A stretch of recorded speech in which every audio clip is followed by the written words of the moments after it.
Corintios. Solamente quiero recordarles, por favor, a toda la oficialidad de la iglesia, el 31 de enero, sábado 31 de enero, tenemos capacitación, seminario de capacitación para toda la oficialidad de la iglesia. No vamos a tener desayuno de damas, no vamos a tener almuerzo de varones, no vamos a tener desayuno o té de señoritas, con la idea que los sábados que quedan libres podamos evacuar todos nuestros compromisos. A manera de broma, yo se lo he dicho, pero lo digo en serio. Hasta decirle a la abuelita, mira abuelita, si te vas a morir, morite, pero que no sea el 31 de enero. Tengo seminario ese día. Para salir, si se piensa casar, cásese antes de esa fecha o después. Pero ese día sí no voy a aceptar excusas, porque lo estoy avisando más de un mes de anticipación. Tenemos capacitación todo el día. La dinámica es la misma, nos reunimos, yo voy más adelante a dar el horario y cada quien trae su propio almuerzo. No hay compromiso de nadie de hacer esto o aquello, trae cada quien su propio almuerzo porque estamos la mañana y estamos la tarde, ya final de la tarde estamos terminando con nuestra actividad. También quiero comentarle, hermanos, el próximo martes no hay culto de doctrina.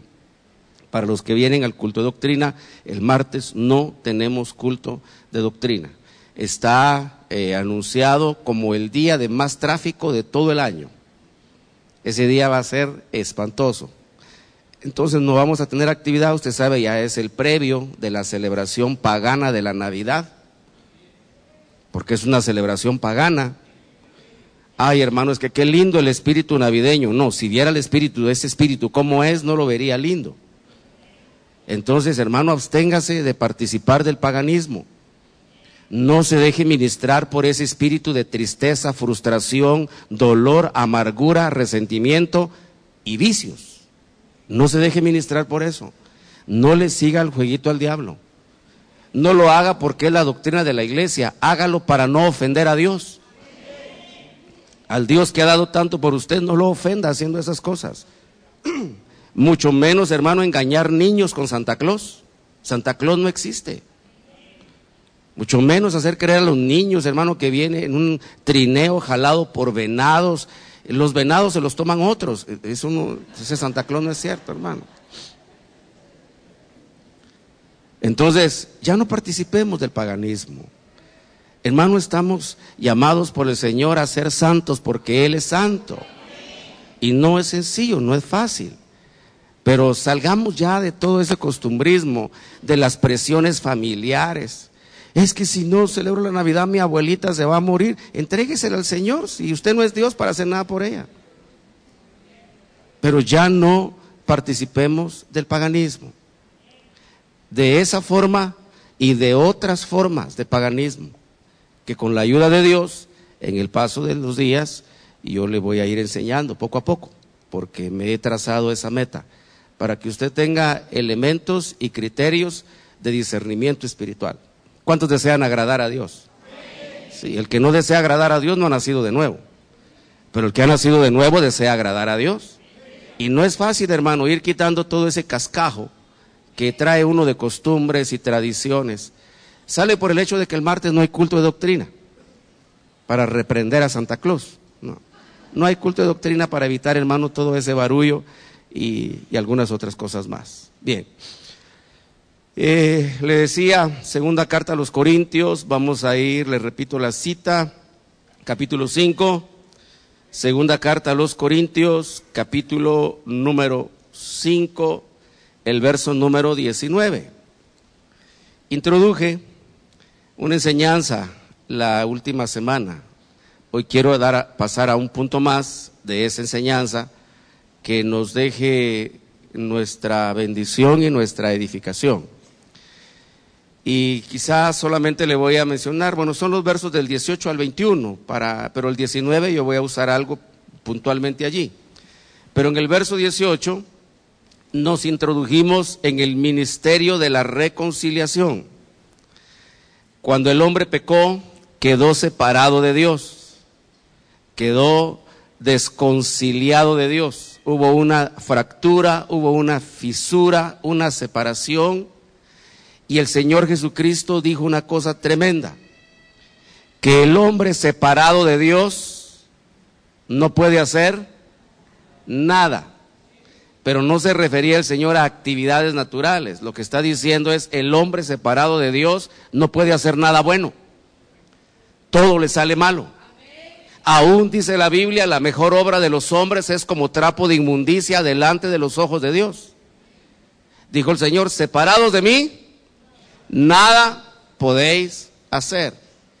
Entonces, hermano, plugo en el corazón de Dios el deseo de volver a tener comunión con el hombre. Solamente le voy a decir ahora esto, yo más adelante le voy a enseñar con detalle algunas otras cosas, pero hermano, hay 6 aspectos que en el orden espiritual son los que nos permiten tener comunión con Dios. Me atrevo a decir, por supuesto bajo la necesidad de estudiar esto con un poco más de cuidado, que quizá nosotros hemos llegado quizá al segundo o al tercer escalón de esa escalera de 6 peldaños. Y hay peldaños pendientes que es menester que nos apresuremos, que los escalemos, que los alcancemos, porque Cristo viene pronto. Y hermano, si no han sido quitados los impedimentos que permiten la reconciliación con toda la doctrina, con toda la enseñanza y con toda la buena intención del mundo, nosotros podemos sufrir daño espiritual. No es un legalismo, no es una cuadratura espiritual, sino que es una verdad que la Escritura nos muestra. Hasta alcanzar, hermano, el último eslabón de ese enlazamiento que permite que nosotros tengamos una comunión plena con el Señor. Fíjese que cuando Cristo en el capítulo 17 del Evangelio de Juan habló sobre esto, el Señor usó una idea que yo creo que le mencioné en la última oportunidad y dijo, Señor, tú adentro de mí, yo adentro de ellos, para que seamos uno. Hermano, hoy luchamos nosotros por permanecer en la voluntad de Dios, luchamos nosotros, hermano, por permanecer en Cristo, y usted sabe, yo lo sé también, que no es una labor sencilla, porque nuestro hombre exterior, que se corrompe con deseos engañosos, nos juega malas pasadas, y algunas veces nuestra alma, que todavía es más mañosa que el hombre exterior, se cree ciertas verdades que carecen de fundamento. Ahora, dice entonces la Escritura, para ir un poquito más amplio en la enseñanza, dice, hablando Pablo como ministro, dice, y nos dio el ministerio de la reconciliación. Por esa razón, hermano, Pablo llegó a decir algunas cosas un tanto osadas, un tanto atrevidas, cuando dijo, el día que según mi evangelio, o sea, él lo tomó como algo personal. Y a la verdad, hermano, es una actitud, una disposición que nosotros debemos tener de hacer el evangelio como algo personal, tomarlo en el sentido literal, personal. Luego dice la Biblia, en el verso número 19, dice la palabra de la reconciliación. Aquí me voy a detener en el verso 19, es donde me interesa compartirle ahora. Nos centramos en esta idea, la palabra de la reconciliación. Hermano, esta expresión, esta frase, la palabra, podemos traducirla también así como el mensaje, la instrucción, el evangelio. No agredimos en absoluto el texto, sino que nos ayuda a ampliarlo si podemos verlo en algunas otras facetas de su sentido. Tal vez no tanto de su significado, pero sí de su sentido. Cuando usted, hermano, estudia o lee la palabra, tiene que saber que la palabra, entre otras virtudes, debe tener sentido y debe tener significado. Algunas veces cuando oímos palabra de Dios, lo que oímos tiene significado, pero aún nosotros no le hallamos el sentido. Bueno, eso para otro día. Entonces dice, si dijéramos acá, y nos ha encomendado el evangelio de la reconciliación, usted nota que seguimos manteniendo la idea, y nos ha encomendado la instrucción de la reconciliación, mantenemos el mismo sentido y significado, nos ha encomendado la doctrina de la reconciliación, o sea, podemos usar, hermano, estas otras acepciones de la palabra para poder sacar el mejor beneficio de la enseñanza. Ahora, dice Pablo, y nos ha encomendado, él está hablando en plural porque está hablando de su equipo ministerial. Usted puede encontrar parte del equipo ministerial, era Timoteo, por ejemplo, Tito, por ejemplo, y algunos otros que él menciona dentro de su enseñanza en las diferentes cartas. Ahora, viene Pablo y dice, el Señor nos ha encomendado. Es decir, es una tarea, es una asignación, y lo que nos ha encomendado es el evangelio, la palabra, el mensaje, o sea, la doctrina de la reconciliación. ¿Qué significa eso? Yo le hacía énfasis, en la última oportunidad me interesaba dejarle esa idea, haciendo la aclaración de que no dice, y nos ha encomendado la palabra reconciliación, porque entonces esto es un término, sino dice el mensaje, palabra, evangelio, doctrina de la reconciliación. ¿Qué significa eso? Hermano, que el Señor encomendó en Pablo y su equipo ministerial, así como en los otros ministros del Espíritu, de los cuales podemos mencionar al apóstol Pedro, al apóstol Santiago, al apóstol Judas, y todos aquellos hombres que ya no vinieron a entrar dentro del trabajo de escribir Biblia, salvo los que Dios utilizó, pero que forman parte de ese ministerio que tiene como objetivo decirle a los hombres que tienen la necesidad de reconciliarse con Dios, a todo ser humano. Pero el mensaje no solamente nos dice que nos tenemos que reconciliar con Dios, sino que además nos dice qué es lo que tenemos que hacer para reconciliarnos con Dios. No sé si me doy a entender. No solamente dice reconciliémonos con Dios, sino que además la palabra nos dice a nosotros qué es lo que tenemos que hacer para reconciliarnos con Dios. Hermano, nosotros aún con nuestra mejor intención no somos capaces muchas veces de discernir las cosas que nos pueden estar separando de Dios. Y le voy a decir algo, hermano, hemos entrado en una etapa sumamente peligrosa como iglesia, en donde el trabajo del diablo se ha hecho un trabajo muy fino, se ha hecho un trabajo delicado, se ha hecho un trabajo minucioso, el trabajo de un especialista. De tal manera, hermano, que el diablo está buscando y encontrando la manera de poder introducirse dentro de la iglesia, de poder, como dice la Escritura, encubiertamente introducirse dentro de la iglesia, de tal forma que nosotros no vamos a ser capaces de distinguir a simple vista, a menos que estemos ejercitados, en dónde está el bien y en dónde está el mal. Le voy a citar un ejemplo. El Señor le dijo a Pedro, el diablo pidió permiso para zarandearos. Y el diablo te va a zarandear. Hermano, esa es una verdad, es una realidad que debemos saber como cristianos, que aproximándose la venida de Cristo, la iglesia va a ser zarandeada. Nosotros como iglesia también vamos a ser zarandeados. Y hermano, el que no esté firmemente agarrado, caerá como los higos de la higuera que es sacudida. No sé si me explico. Ahora, hermano, el Señor le profetiza a Pedro que el diablo lo va a zarandear, pero el diablo se le presenta a Pedro de una manera tan poco llamativa, en la forma, en la boca, en las palabras de una criada.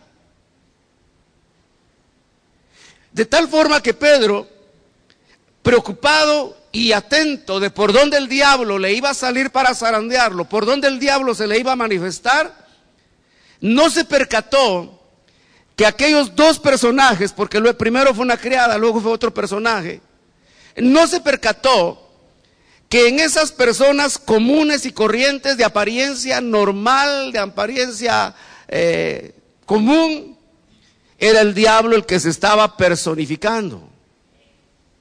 No sé si me explico. ¿Qué le quiero decir con esto? Hermano, el diablo se te va a presentar de una forma no grotesca. No se va a presentar de una manera violenta. Se va a presentar, hermano, de la forma como el agua. ¿Cuáles son las características del agua? Eso lo aprendía uno en segundo, tercero primaria, me recuerdo yo. Todavía me acuerdo. Es inodora, insípida e incolora. Es decir, no tiene sabor, no tiene olor y no tiene olor, color y sabor. Esas son las científicamente definidas, ¿verdad? De la misma manera, hermano, el diablo se va a presentar no de una manera que podamos olfatear tan fácilmente. Tampoco se va a presentar de una manera que podamos discernir. Aquí el paladar tiene que ver con discernimiento, que podamos discernir tan fácilmente. Tampoco se va a presentar, hermano, de una manera que nosotros podamos distinguir fácilmente. Ya le digo, a Pedro le habló la criada, le dijo, tú eres uno de ellos. Y Pedro empezó a blasfemar. Es decir, el diablo va a empezar a usar, hermano, instrumentos que pueden parecer inofensivos para zarandear a la iglesia. Y nosotros, hermano, no tenemos ninguna corona extra como cristianos. Enseñaba el apóstol Otoniel Ríos Paredes, una de las enseñanzas que a mí personalmente, hermano, me impactó mucho cuando yo le escuché. La manera, por supuesto, no solo cómo la presentó, sino lo que dijo en esa ocasión, resumido en una idea. Y dijo él, así como fue con el cuerpo físico, así será con el cuerpo místico. Y hermano, esa enseñanza abre un panorama de entendimiento a muchas cosas. Ahora, entonces, hermano, la palabra de la reconciliación es el mensaje, es la enseñanza, la instrucción de Dios que nos dice cuáles son los estorbos que existen para que nosotros tengamos una comunión lo más plena con Dios. La palabra de la reconciliación, hermano, tiene características y tiene virtudes. La palabra de la reconciliación, hermano, el mensaje de la reconciliación, el evangelio de la reconciliación, es una palabra que confronta. Es una palabra que nos confronta. No es una palabra que nos endulza el oído. No es una palabra que nos lisonjea. Sí es una palabra que nos fortalece. Sí es una palabra que nos anima, porque la Biblia dice que algunas veces nos desanimamos, algunas otras veces nosotros desfallecemos. El mensaje de la reconciliación, hermano, es un mensaje que desnuda. Porque la Biblia dice que ante los ojos de Dios todas las cosas están desnudas, y usted lo lee en Hebreos 4, está hablando dentro del contexto de la obra que hace la palabra de Dios. La palabra de Dios, hermano, tiene la virtud de profundizar en nuestro interior, poder alumbrar las cámaras más secretas de nuestro corazón y alumbrar en donde hay zonas que todavía no han sido alcanzadas por la redención de Dios. Porque, hermano, usted debe saber que en usted, en su ser interior, hermano, hay zonas profundas que todavía tienen tinieblas. Hay zonas profundas en donde todavía la redención no ha alcanzado, no ha liberado, no ha sanado, no ha desatado, no ha roto yugos, no ha podrido ataduras. El que piense una cosa distinta está demente y ha hecho a Dios mentiroso. Entonces, hermano, la palabra de la reconciliación no es una palabra lisonjera para exaltar nuestras características, nuestras virtudes. Ciertamente la Biblia dice cosas preciosas de nosotros, pero siempre son, hermano, el resultado de un proceso de la palabra de Dios. Porque este mensaje, este evangelio, esta doctrina de la reconciliación, lo que hace, hermano, es hacernos un dibujo de pies a cabeza, diciéndonos, mira, si tú quieres tener comunión con Dios, quítate eso, quítate ese mal hábito, quítate esa mala costumbre, quítate esa manera de ser. Hermano, aquí no cabe que yo así nací, así me moriré. Aquí no cabe eso. Mucho menos, hermano, un mensaje o una palabra que nos ayude solamente a arreglar la apariencia sin profundizar en nuestro ser. El Señor Jesucristo dijo que lo que contamina al hombre no está afuera. ¿Dónde está lo que contamina al hombre? Adentro.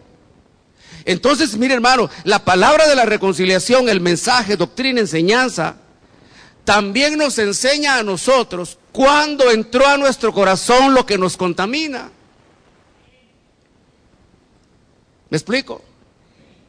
Hermano, vivimos un tiempo en donde la función que nosotros como padres de familia hagamos es determinante para el avance espiritual de nuestros hijos. Vengo, le decía, impactado, hermano, por la administración tremenda que Dios nos dio en el retiro de jóvenes. Al menos yo como pastor quiero hacer mi trabajo con honestidad delante de Dios.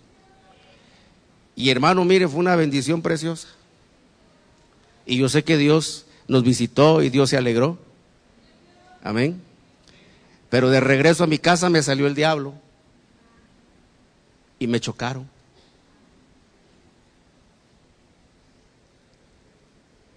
Fíjese. Y entonces, hermano, yo pensaba y meditaba, decía, Señor, yo por lo general trato de no cuestionar las cosas, sino de discernirlas. Y hermano, cuando oí hablar un personaje, veía lo que decía, ese es el diablo, ese es el diablo, ese es el diablo. Porque el diablo no se queda quieto. El diablo no duerme, hermano. El diablo trabaja fuerte. No sé si me explico. Y usted decir, ay, pobrecito de hermano. No, hermano, gloria a Dios. Decía mi apóstol y maestro, Dios vivo, diablo vivo. Tan vivo como está Dios, así de vivo está el diablo. Y que el Señor lo reprenda. Y que lo devuelva a las profundidades del infierno. Y que guarde a su iglesia. Que guarde a sus santos. Padre, dijo el Señor, no te pido que los saques del mundo, te pido que los guardes del maligno. Pero hermano, a veces el Señor permite que el diablo llegue un poquito más cerca, para que no se nos olvide de quién nosotros dependemos. No es nuestro mérito, no son nuestras habilidades, no son nuestras capacidades, no es nuestra creatividad, no es nuestro ingenio. Es la misericordia grande y poderosa del Dios que hizo los cielos y la tierra. La gloria siempre será de Él.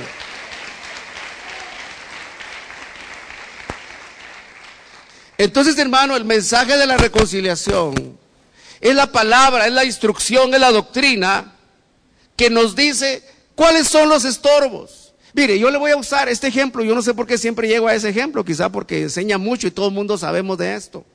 Es como cuando una pareja tiene sus diferencias, cuando un matrimonio tiene sus diferencias. Eso pasa en otras iglesias, aquí gloria a Dios no.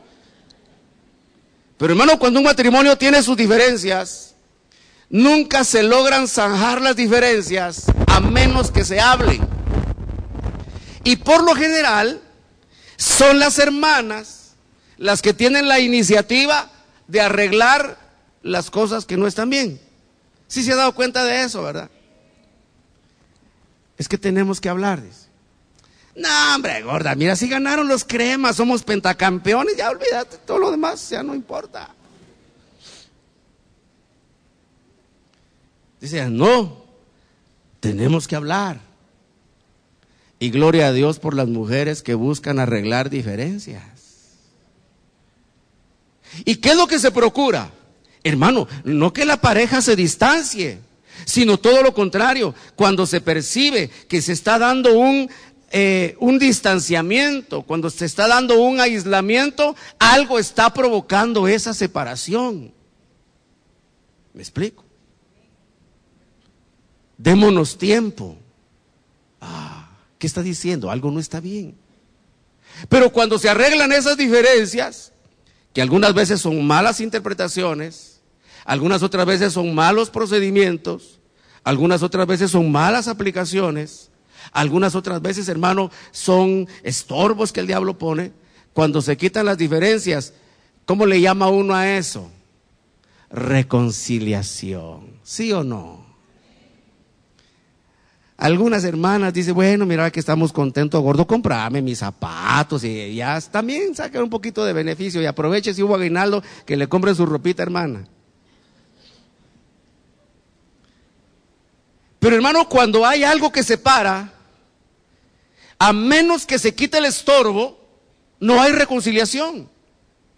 Y eso es lo que ha llevado a muchos matrimonios cristianos a separarse. Hermano, he visto matrimonios de 35 años de matrimonio divorciarse.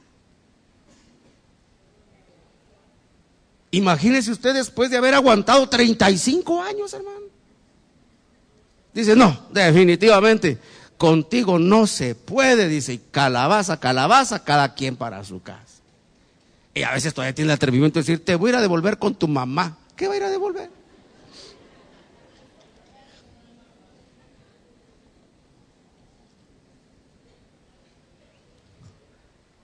Hermano, ¿qué es lo que no nos permite una buena comunión con Dios? Los estorbos. Entonces la palabra, el mensaje, la enseñanza de la reconciliación, como le llamó el apóstol Pablo, y él llegó a ese atrevimiento de decir, es mi evangelio. ¿Y sabe qué dijo?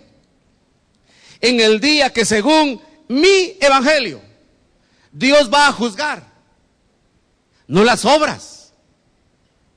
Pablo aquí, hermano, se fue, como se dice corrientemente, se fue a home, se fue hasta el fondo, hermano. Y dijo, no solamente van a ser juzgadas las obras, van a ser juzgados los secretos del corazón. Porque, hermano, algunas veces tenemos en nuestro corazón cositas secretas que no nos permiten tener una buena comunión con Dios. Y a menos que esos secretos sea quitado, no habrá una buena comunión con Dios. Y cuando no hay una buena comunión con Dios, ¿sabe qué hace el alma, hermano? Es que el alma es tremenda. Mire, el alma, la verdad a mí me sorprende qué capacidad de las que tiene. ¿Sabe qué hace el alma cuando no puede tener comunión con Dios? La finge, la simula. Hace, hermano, como que se goza, hace como que tiene, pero no es sincero, no, internamente no está a ese grado o ese nivel de comunión. Yo quiero ponerle, hermanos, 2 puntos de referencia para poder explicar un poco más acerca de esto. En la primera carta de Pablo a Timoteo, capítulo número 4. ¿Sí me he logrado explicar hasta ahora, hermano? Amén. Verso 16. Usted lo corrobora en su Biblia, lo puede corroborar acá en la proyección y yo se lo voy a citar. Hermano, el apóstol Pablo enseñó que la doctrina es sumamente importante para asegurar la salvación. Voy a hacer una de mis preguntas de curiosidad pastoral. Levanten la mano los salvos. Todos los salvos, levanten la mano los salvos. ¿Sabe, hermano, que esa salvación no la tiene segura? Gloria a Dios, hermano, por la salvación. Gloria a Dios, hermano, porque el Señor nos alcanzó, nos miró con misericordia, decía ese canto precioso que se ministraba al final, decía, y qué lindo era, Él murió en la cruz pensando en mí. Hermano, cuando uno piensa en la salvación hay que pensar egoístamente, hay que pensar en la propia salvación. Porque usted debe gozarse de la suya, yo me gozo de la mía, bendigo a Dios por mi salvación, agradezco que me haya escogido para la salvación, que me haya visitado para la salvación, que me haya revelado la salvación a través de su Hijo Jesucristo. Yo bendigo a Dios por eso. Pero la Biblia dice, hermanito amado, que no la tenemos segura.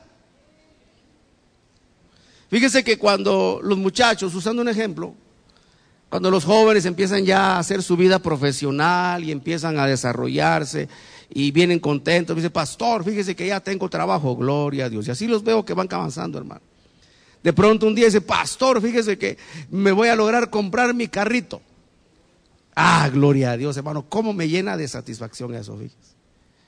A veces es más el humo que dejan aquí en el parqueo cuando se van, pero gloria a Dios, hermano. Ya tiene su jarrillita que va ahí avanzando, ¿verdad? Pero ¿sabe qué es lo primero que les digo? Usted dirá, ¡ala, qué pastor tan falto de fe! No, no. ¿Sabe qué es lo primero que le digo? Asegura tu carrito. ¿Por qué? Porque, hermano, se dice por ahí, no, Guatemala es un país seguro. Pero seguro que le roban, hermano. ¿Me explico? Entonces, si no se ha asegurado el cacharrito y se lo roban, ¿qué pasó con los ahorritos de ese joven? Si ellos, hermano, empiezan a ahorrar para su carrito, no diezman con tal de no desajustar sus ahorritos, hermano. Y le roban su cacharrito, se llevaron su dinerito en efectivo, ¿sí o no? Completo. Entonces le digo, asegúralo. Pastor, perdone, pero yo creo en Jesucristo, yo también. No son alardes de fe, hermano. La fe es una realidad espiritual, pero no debe ser un alarde. Y entonces, hermano, le digo que lo asegure. ¿Por qué? Porque de otra manera, si le roban su carrito, hermano, su dinerito es como que cargar el efectivo entre la bolsa y se desaparece. ¿Sí o no? Ahora, fíjese pues. Dice la Biblia, le dice Pablo a Timoteo, verso 16, si lo subes, puedes subirlo un poquito más, Jonathan, o hasta ahí te llega. Ahí llega. Bah, gracias, mijo. Mire lo que le dice, lo voy a poner en un término un poco distinto. Pablo está instruyendo a Timoteo y le instruye sobre la necesidad de asegurar la salvación. Yo pregunto, hermano, ¿estoy leyendo yo correctamente la Biblia? Hay que asegurar la salvación. Gloria a Dios, somos salvos, pero hay que asegurar la salvación. Y no significa, hermano, de una póliza en el cielo, no, no. Resulta que hay dos cosas que debemos hacer para asegurar la salvación. La primera es cuidarnos del mayor enemigo que nosotros tenemos. Hermano, nuestra salvación tiene un depredador de gran tamaño. Tiene un depredador, hermano, que está en la cima de la cadena alimenticia de nuestra vida espiritual.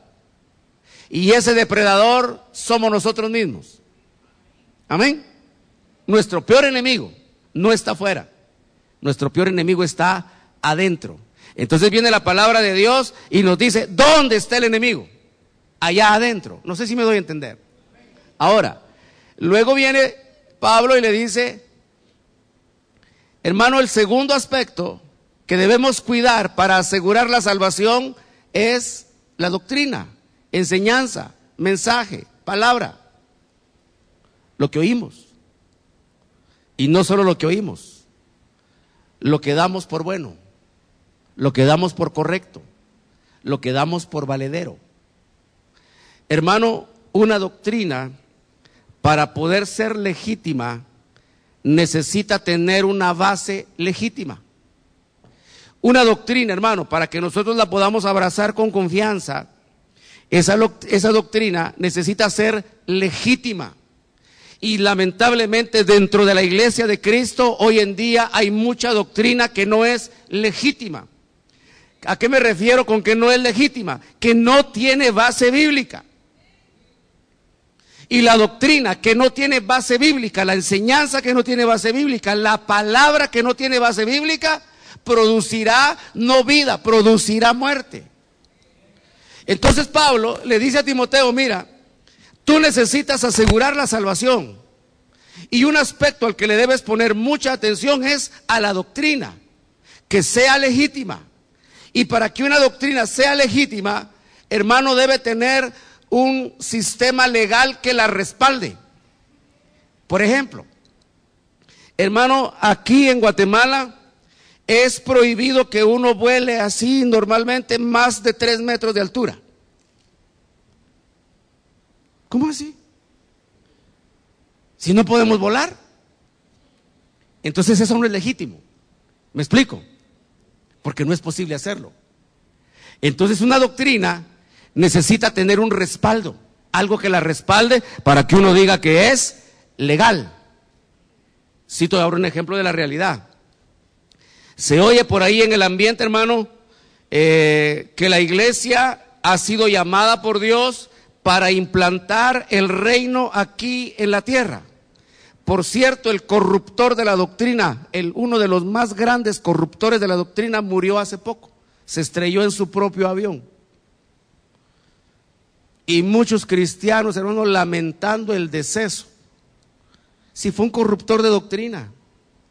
Yo no estoy juzgando. Él le rinde cuentas a Dios, no a los hombres. Pero lo que yo sí puedo, hermanos, censurar fue su enseñanza, que corrompió la doctrina, muchos aspectos de la doctrina.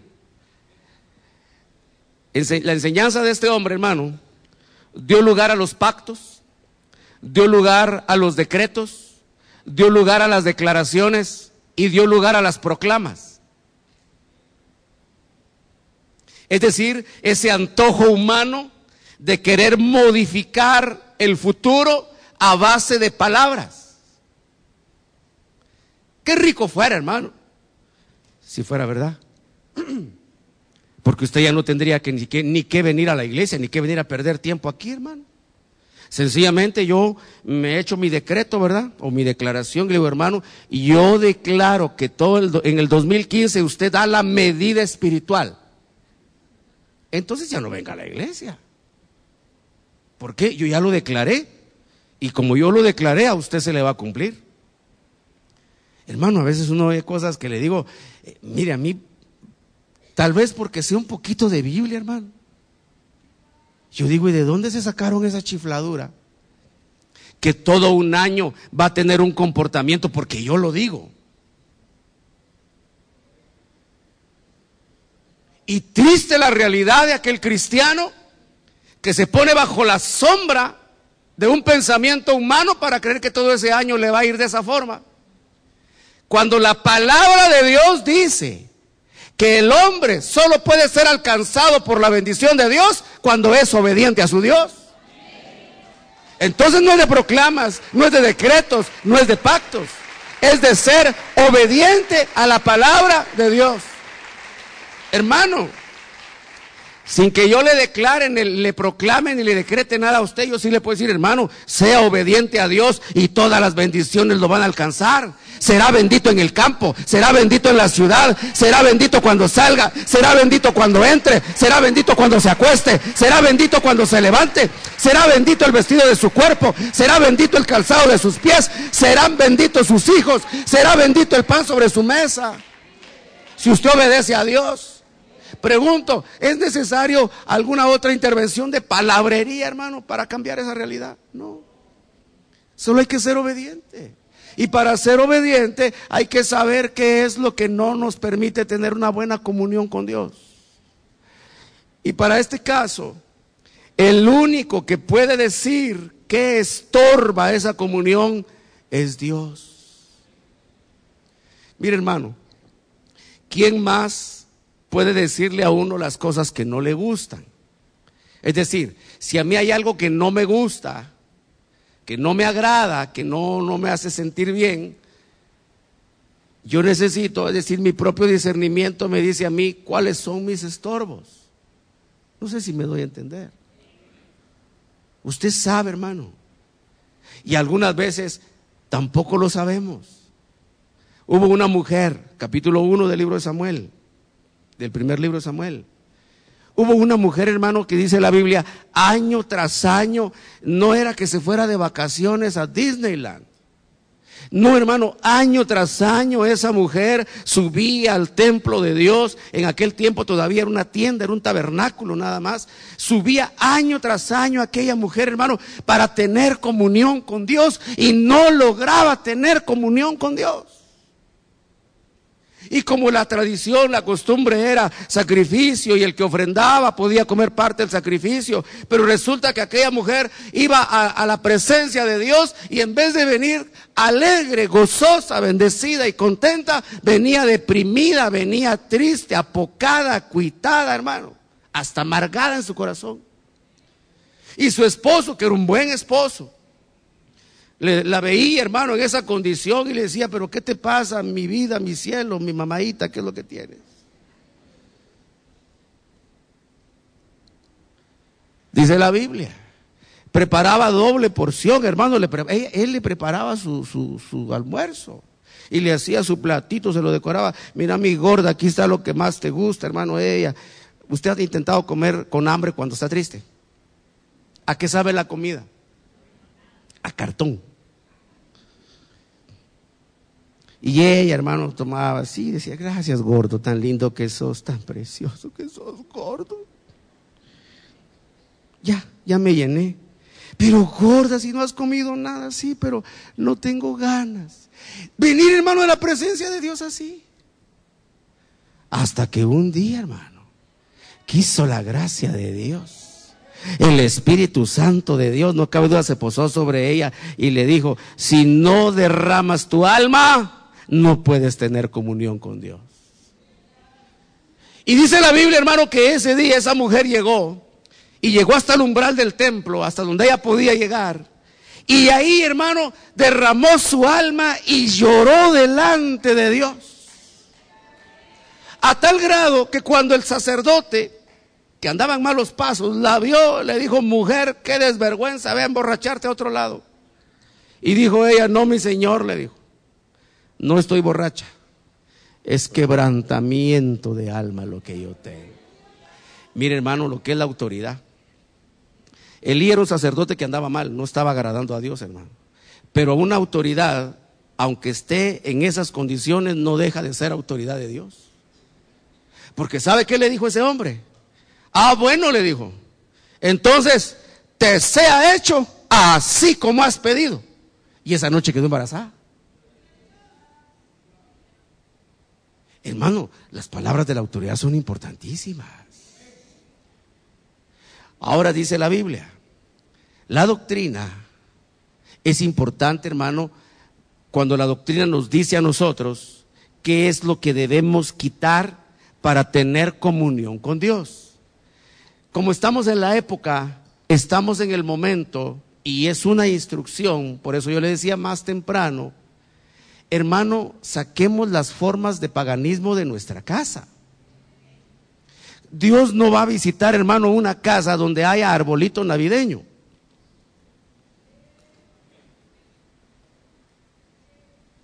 Ah, momento, pastor, si me costó, no sé, no importa cuánto le costó. Y es de luces LED, hermano, no importa cuánto le costó. ¿Cree usted que el Señor va a estar ahí, hermano? ¿Cree usted que aunque se haga una oración casi de características letánicas, va a estar ahí donde hay símbolos de paganismo? ¿Cree usted que el Señor va a estar sentado a la par de Santa Claus, hermano? O donde se le dice a los niños que los regalos se los trajo Santa Claus, en vez de decirle que fue la misericordia de Dios que le dio trabajo al papá para que pudiera comprarle sus zapatos.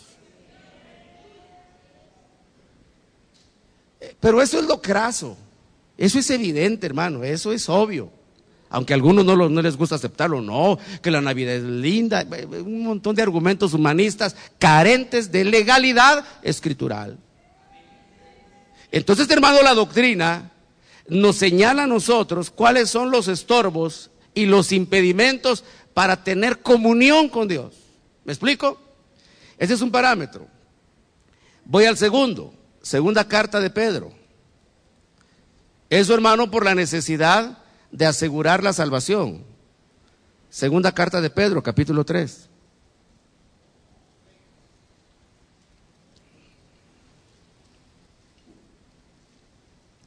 Lo segundo, hermano, es este otro problema. Donde, segunda de Pedro 3, no dije el verso, ¿verdad? Verso 17.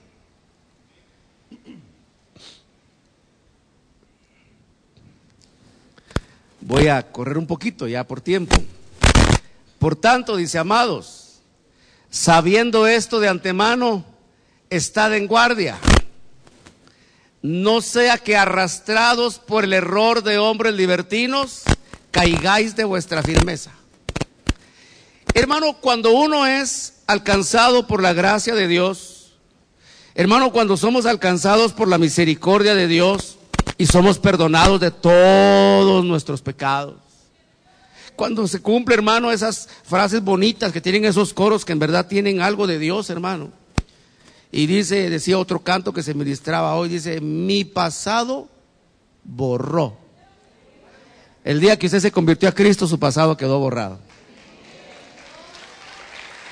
Todo nuestro pasado quedó borrado, hermano.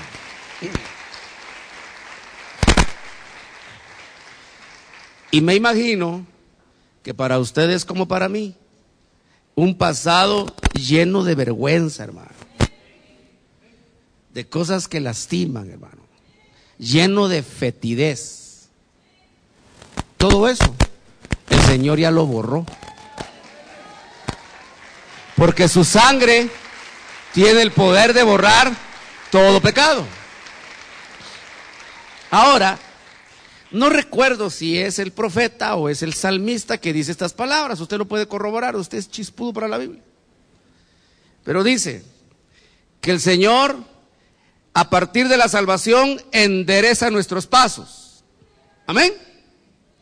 Y dice que afirma nuestros pies sobre una roca. ¿Sí o no? Bueno, algún día quizá yo le vaya a contar o le comparta a usted parte de mi testimonio de llamamiento ministerial. Pero esa es la razón por la cual el ministerio lleva la identificación de roca eterna. Entonces, hermano, cuando usted se convirtió, el Señor le enderezó los pasos, lo ajustó, eso se llama justificar. Pero además de justificarlo, el Señor quitó sus pies de el lodo cenagoso.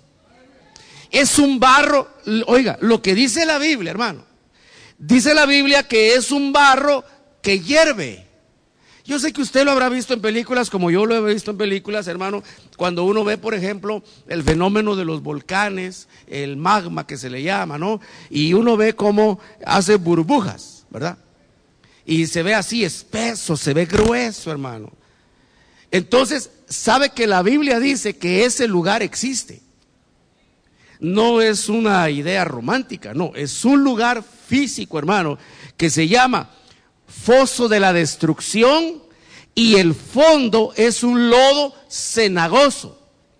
Ahí usted y yo, hermano, estábamos atrapados en ese barro fétido hirviente, así soltando burbujas, y nos hundíamos y medio lográbamos respirar y nos volvíamos a hundir. Éramos incapaces de salir de ahí por nuestras propias fuerzas, hasta que quiso la gracia de Dios, por la mano de Dios, por el Espíritu eterno de Dios, visitarnos en esa mugre y levantarnos de ahí. Amén. Y a su nombre. Entonces nos sacó, hermano, del lodo cenagoso y nos saca. Ahora, ¿dónde nos va a poner? Nos puso sobre una peña, nos puso sobre una roca sólida, la roca de los siglos, la roca eterna. Y entonces ahora, hermano, nuestros pies están firmes parados sobre la roca. Amén. Gloria a Dios. Miren lo que dice la Biblia. Pero hay interés en que te caigas de ahí. ¿Y qué nos puede hacer caer de ahí? El error de hombres libertinos, es decir, caras humanas, familiares, caras humanas. Familiares en el sentido de que no se ven personajes de otro mundo, pues. No son grises y de ojos grandes. No. Sino que son seres humanos, usados por el diablo para que caigamos otra vez en el lodo cenagoso. Entonces, necesitamos conocer, hermano, estos dos parámetros. ¿Para qué? Porque la palabra, el evangelio, el mensaje, la doctrina de reconciliación es la doctrina de Dios que nos dice qué es lo que en verdad nos separa de Dios. Mire pues, ¿alguna vez, hermano, usted se ha formado un prejuicio y después se ha dado cuenta que lo que pensaba no era verdad? Eso se llama desilusión, en el mal sentido. ¿Alguna vez, hermano, usted ha pensado algo sobre alguien y luego se da cuenta que no es verdad. ¿Sí le ha pasado? Mire, ¿sabe cómo se oye? Pasa, por ejemplo, en actividades donde uno convive y tiene compartimiento y de pronto se acerca a alguien o convive con otra persona y en la plática le dice, mire, voy a usar un ejemplo neutral. Dice, mire hermana, dice, yo me había formado otra idea de usted. Como la miraba allá en la iglesia, su cara siempre así, no sé cómo, como membrío le quiere decir, pero no se atreve. Y yo pensé que usted era intratable, pero qué lindo fue haber compartido con usted. ¿Nunca le ha pasado eso? Eso es aquí, mire. Algunas veces, hermano, uno tiene la idea de que lo que estorba mi comunión con Dios es una cosa, cuando en verdad es otra. Yo a esto le llamo, hermano, ver las cosas no como las vemos nosotros, sino como las ve Dios. En el capítulo 3 del libro de Apocalipsis hay una iglesia que cuando se ve en el espejo dice, ¡ah, qué bendición! Gloria a Dios. Soy rico, me he enriquecido y de nada tengo necesidad. Así se veía en el espejo. Pero cuando le hablan desde detrás del espejo, le dice Dios, yo te voy a decir cómo te veo. Te veo pobre, te veo desnudo, te veo cuitado, te veo ciego. Entonces, hermano, puede ser que uno tenga la idea que lo que estorba la comunión con Dios es una cosa, y viendo la perspectiva de Dios, dice Dios, no, tu problema no es ese, tu problema es este. ¿Me explico? Para eso, el Señor equipó a su iglesia con 3 dones: la palabra de ciencia, la palabra de sabiduría y el discernimiento de espíritus. Que es, hermano, un equipamiento que Dios le da al ministro, porque de otra manera el ministro daría palos de ciego. Y sabe, hermano, que muchas veces uno como ministro quizás está oyendo una consejería, una administración, y uno sabe que no le están diciendo la verdad.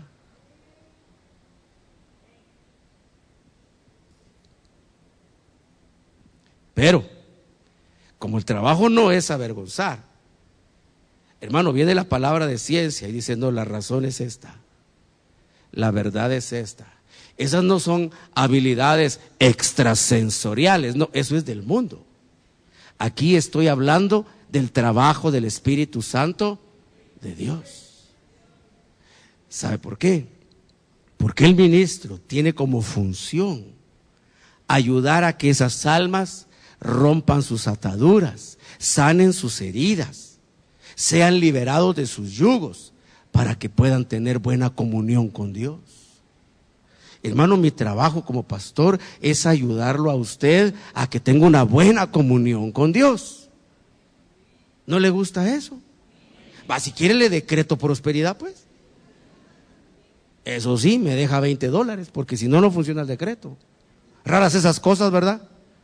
Así como aquel adagio que dice, si no hay dinero no baila el mono, dice por ahí. Hermano, mi trabajo es ayudarlo a que usted tenga una buena comunión con Dios. Pero muchos acá tienen la experiencia, hermano.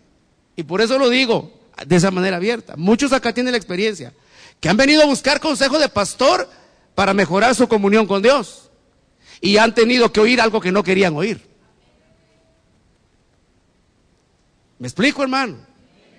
Vienen al pastor y vienen a ver, ay, que sobe la cabeza. Y el pastor, no, tu problema no está en la cabeza, el problema está en tu corazón, tienes corazón de piedra.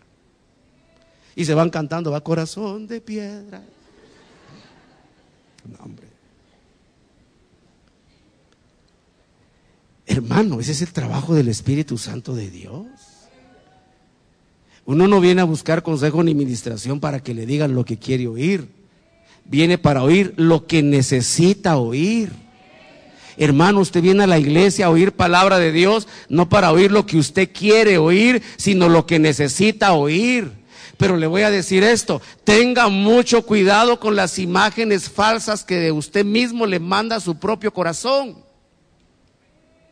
Porque el corazón es engañoso más que todas las cosas, dice la Biblia, y sin remedio. ¿Me explico, hermano? Fíjese pues, no, mejor no digo esto. Acabo de estar en una iglesia predicando. Cuando uno hace cosas como esta que yo acabo de hacer, las ovejas dicen: predique, pastor. Cuando uno se reserva, a veces uno siente reservarse algo, pero ellos dicen: predíquelo, pastor. Y lo que me llamó la atención es que cuando me retuve algo que iba a decir, pero iba, ¿cómo decirlo? O sea, respaldando el trabajo ministerial, fue el pastor el que dijo: predíquelo, pastor.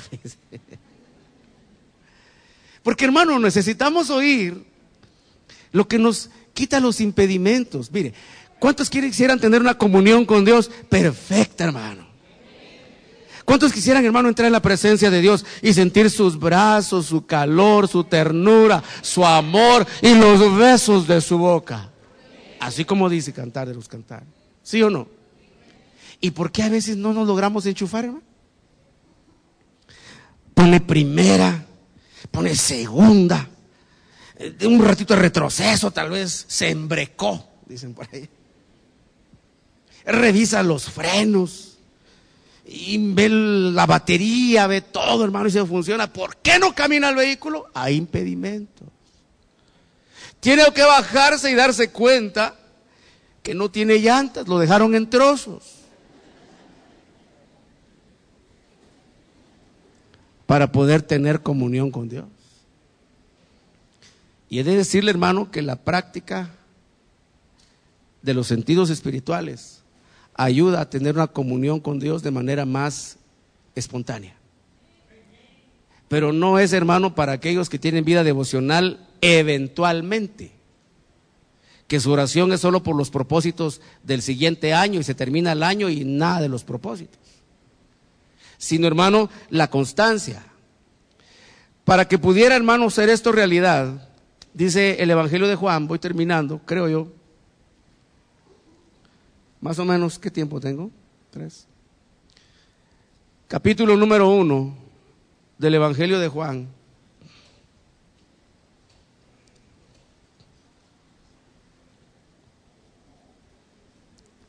¿Sabe, hermano, que le explico esto así rapidito? La razón por la que pregunto el tiempo es porque los muchachos que graban en las cámaras, ellos ahí llevan el control de lo que cabe nada más en la grabación para poderlo publicar y divulgar. O sea, no es porque no es por la razón, o sea, no porque se me olvide el tiempo, sino es eso. O porque no sepa leer el reloj, ahí atrás hay uno también, pero es por un control técnico nada más, y ellos son los que llevan ese control. Entonces yo me sujeto a ellos y les obedezco casi siempre. Evangelio de Juan, capítulo número 1. Como resulta, hermano, verso 14, como resulta que no era posible que el hombre, porque lo dice la Biblia, el hombre no puede discernir sus propios errores. Hermano, grabes eso en su corazón. Uno no siempre puede discernir sus propios errores. No siempre, a veces dice uno: fíjese que me duele acá. Y eso pasa también con el médico a veces, ¿verdad? Fíjese, doctor, que me pasa acá, mire, y aquí me está doliendo, es el hígado. ¿Qué tomo para el hígado? ¿Y para qué fue a ver al médico entonces? Y de repente le examina al doctor y dice: no, su problema no es el hígado, le dice. Su problema es el alma. ¿Cómo así, doctor? Sí, el almanaque ya está muy viejo y se le va a doler cualquier cosa.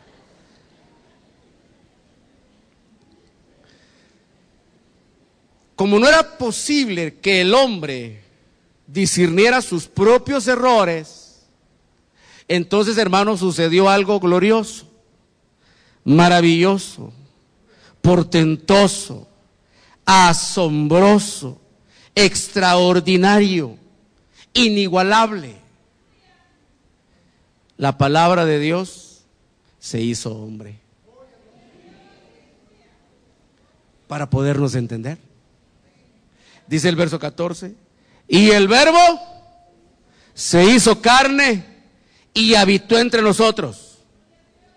Hermano, cuando Cristo caminaba por las calles polvorientas de las aldeas de Israel, era la palabra de Dios hecha hombre que caminaba en medio de todas aquellas personas.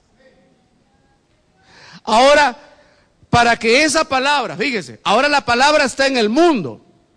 Dice la Biblia, Él creó el mundo y ahora Él está en el mundo. Qué cosa más extraordinaria. Qué cosa más tremenda, hermano. Él hizo el mundo, como decir, Él hizo la casa y luego Él entró a habitar ahí. Solo que haga usted de caso, hermano, como que usted construyera una casa, una maqueta, un modelo a escala y hace el edificio. Yo sé que usted habrá visto más de alguna maqueta, si ha visitado las ferias de la construcción, por ejemplo, y uno ve las casitas, ve las paredes, y dice, mire, aquí está el baño, las camas, pero las camitas, las personitas del bañito, así, hermano, la cocinita, imagínese el platón de comida que usted se come cuando cabe en esa mesita.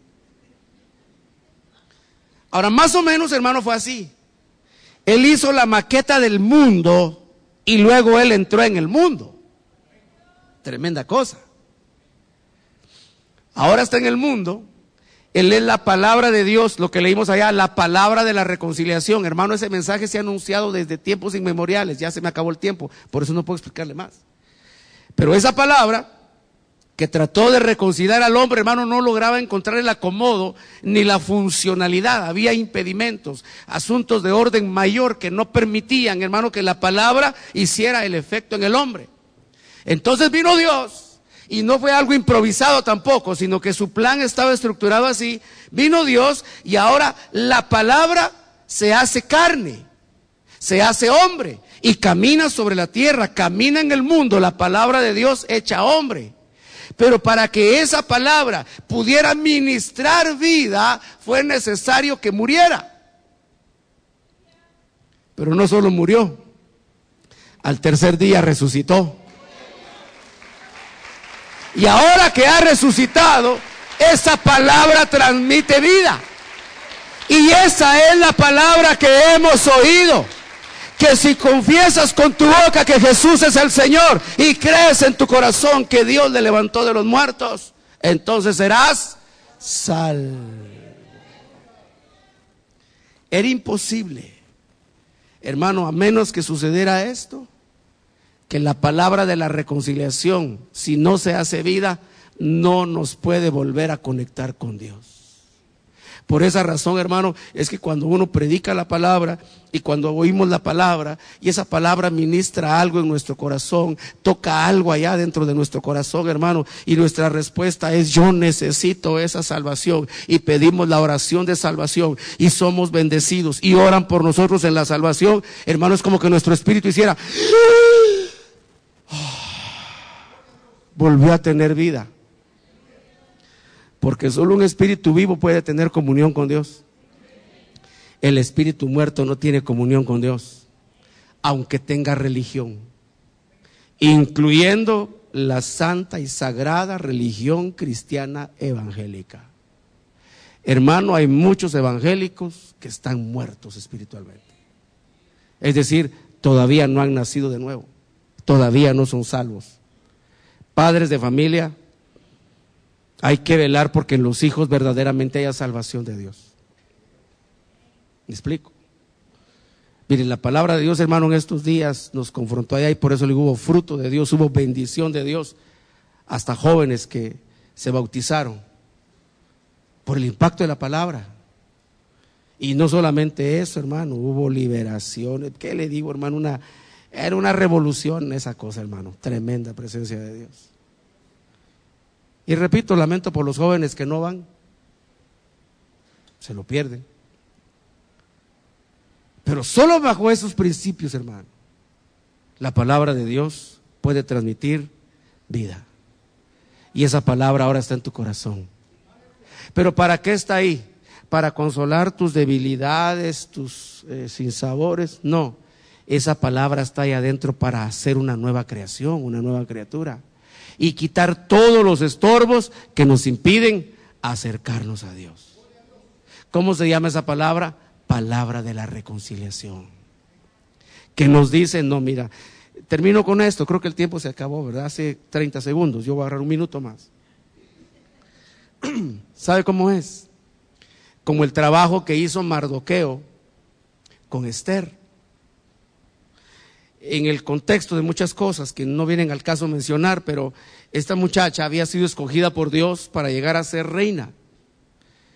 Y este hombre, Mardoqueo, le dijo a la muchacha, mira, si haces lo que yo te digo, tú te vas a poder casar con el rey, lo vas a impresionar y él se va a casar contigo. Entonces, cuando ella se estaba preparando, hermano, quizás salió con la cara como que era payaso, ¿verdad? Exceso de maquillaje para impresionar. Y le dijo Mardoqueo, no muchacha, ¿qué estás haciendo? Quítate todo eso de la cara. Así no le gusta al rey. Pero esto es lo que está de moda, sí, pero la moda es para la muda, tú no eres de esto. Tú tienes que aplicar en esto. Arréglate, mira, solo ponte esto y aquello. Quítate esas vestiduras, eso no le gusta al rey. Quítate esos zapatos, no le gusta al rey. Nada, no, sigue mi consejo. ¿Quieres ser reina? Sí, yo quiero. Entonces sigue mi consejo. Cuando ella se atavió como él estaba diciendo, dice la Biblia, hermano, que solo entró Esther a la presencia del rey y se quedó de una pieza, hermano. Como la costumbre era extender el báculo, se quedó así. Quieto, hermano, como para una selfie. Había encontrado el agrado del rey. Hermano, ¿quién es el único que dicta lo que estorba nuestra comunión con Dios? No somos nosotros. Es que yo pienso, es que la Biblia dice, y yo pienso. No, esos son palabreros. No, ¿qué es lo que Dios dice que estorba nuestra comunión con Él? Porque queremos tener una buena comunión con Dios, ¿verdad? Solo mieles y amores. ¿Cuántos quieren estar así? Pero usted sabe que a veces uno siente la corrección de Dios, que dice, no estás caminando bien, eso no está bien. Y cuando el Espíritu Santo, hermano, pone la alerta, hay que hacer caso. Amén y amén. Demos una ofrenda de palmas al Señor.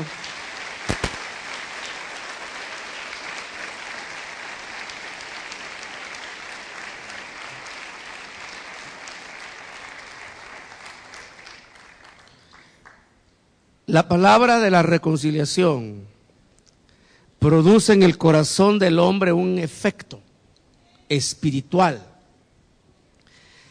que a veces se confunde con una reacción humana. Me interesa que le quede claro esto porque yo le voy a predicar después de esto.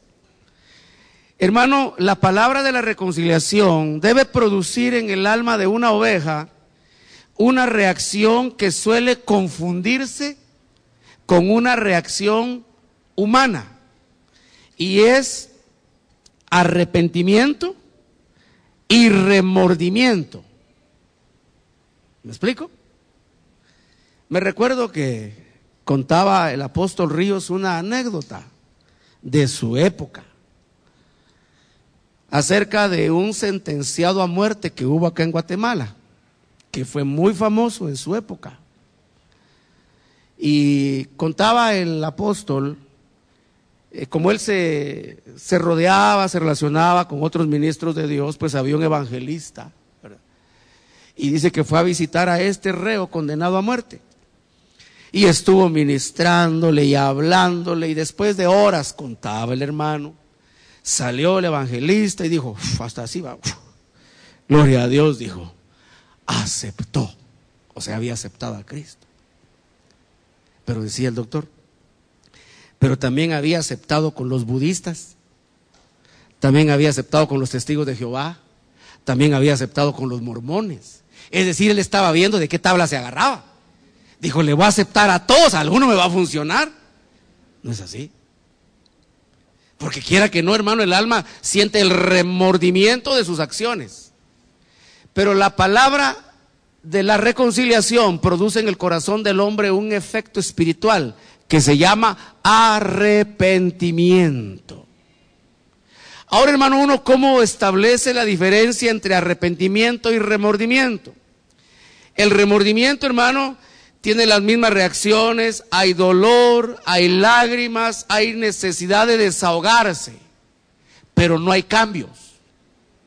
Mientras que el arrepentimiento es igual, hermano, hay dolor, hay lágrimas, hay desahogo, pero la persona cambia. Pequeña diferencia. No hay que confundir, hermano, desahogo con ministración. Cuando usted camina al altar de Dios, vaya a ministrarse, no a desahogarse, porque el desahogo no produce cambios. Se levanta de ahí solo para ver en qué se van, embarra de nuevo. Hermano, da un paso, pero solo para seguir en lo mismo, en el mismo camino. Mientras que el arrepentimiento va produciendo un cambio que es como la luz de la aurora, que va de aumento en aumento hasta que el día es perfecto.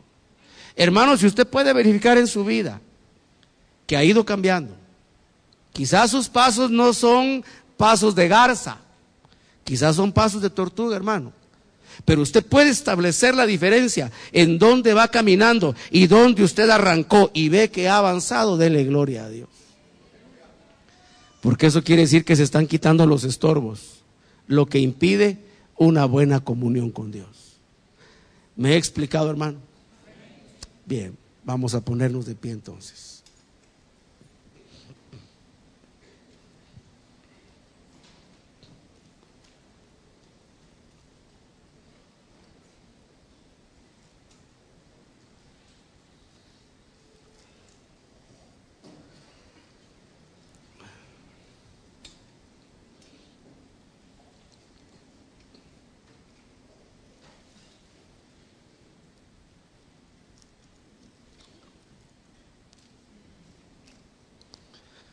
Puesto de pie, hermano, yo le voy a invitar que usted cierre sus ojos. La invitación a cerrar los ojos, hermano, es para que uno deje, se desentienda de lo que está sucediendo alrededor. Porque a veces, hermano, estamos más atentos de quién está a la izquierda, a la derecha, adelante, atrás, y mirar qué está haciendo aquel, y nos perdemos la administración. Cierre sus ojos y olvídese. Aún si sintiera que empieza a haber un terremoto, olvídese, hermano. Mejor reciba la administración, así se va directo con el Señor de una vez. Cierre sus ojos. Mire hacia sus adentros. La palabra de la reconciliación tiene que ir produciendo un fruto. Tiene que ir, hermano, quitando impedimentos. Tiene que ir limpiando estorbos. La palabra de la reconciliación, hermano, tiene que ir haciendo más accesible nuestros pasos hacia el Señor.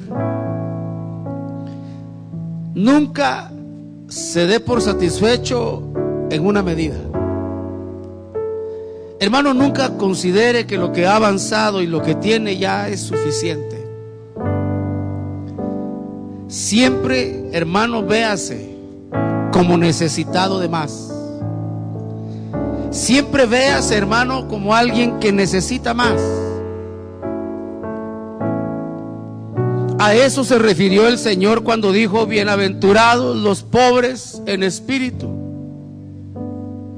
Es decir, aquellos, hermano, que no se dan ya por haber alcanzado cierta estatura, cierta medida. No, hermano, vamos caminando un camino en el cual encontramos circunstancias, en el cual encontramos estorbos, impedimentos, limitaciones. Y debo decir algo más. El único que nos puede dar la fuerza para avanzar lo que queda en este trayecto es el Señor. Hermano, el diablo de manera astuta va a intentar hacer que caigas de tu firmeza. El diablo va a intentar hacer que pierdas la seguridad de tu salvación. y se te va a presentar con un rostro que no despierte tu inquietud, se te va a presentar de una manera que no te escandalice, pero su propósito es un propósito fuerte. Hermano, quisiera yo decir que nosotros tenemos ciertas coronas y ciertos privilegios que nos califican para que el enemigo no nos zarandee. No, hermano, la higuera será zarandeada.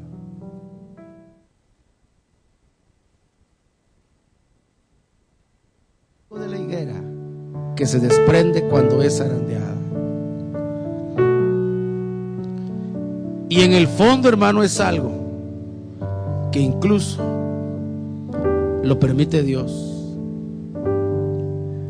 Porque una vez algo ha sido creado, todo lo creado, Dios lo prueba. Si aún dice la Biblia, al Hijo que era el Hijo, también lo probó. Nosotros, hermano, también vamos a ser probados. Le dijo el Señor a Pedro: el diablo pidió permiso para zarandearte como a trigo, pero yo he orado para que la fe no te falle.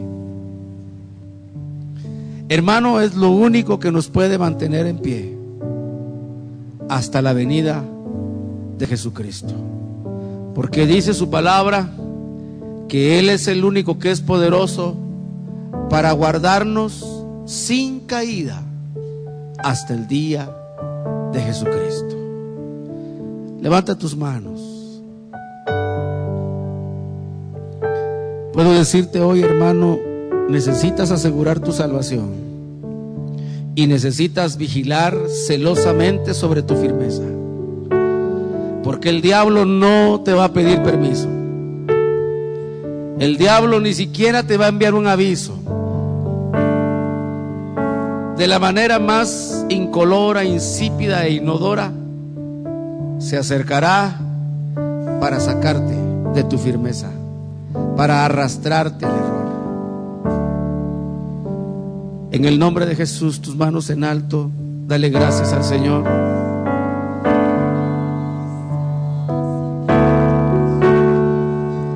Dale gracias, hermano, en el nombre de Jesús.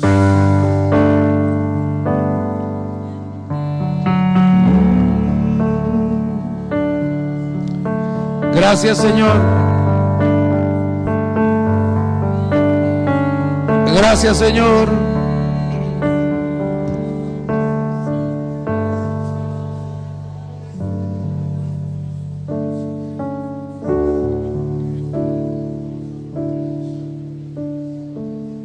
Dale gracias, hermano.